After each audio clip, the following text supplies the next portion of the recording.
All right, KC Celeste says, you've spoken a lot about freedoms, but what are our individual responsibilities in a situation like this?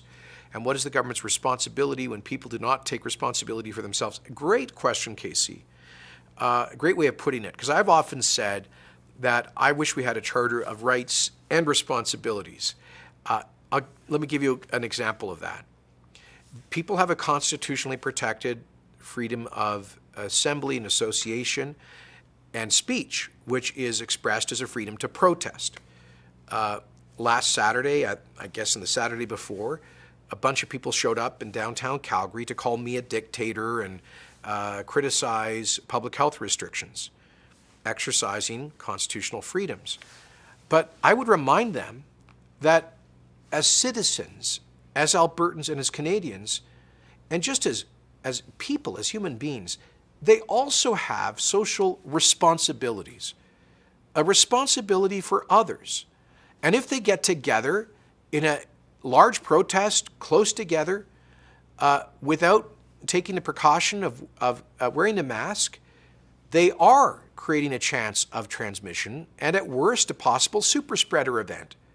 An event that could end up tracking back and eventually infecting a vulnerable elderly person. They could end up unwittingly causing new cases that show up in our hospital beds, forcing the cancellation of someone's surgery, maybe their own surgery or health care. They could end up, at worst, pushing somebody into ICU or to their death, at worst. So why take that chance when you can fully use your freedom of speech to register your objection to public health restrictions?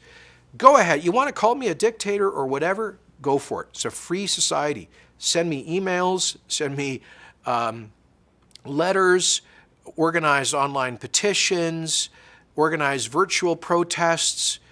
Go bully. There's lots of ways you can do that.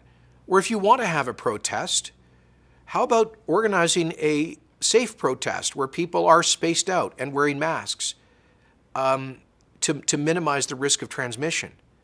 That's what I would call, KC, exercising a right while also demonstrating responsibility and just compassion and care for others. Now,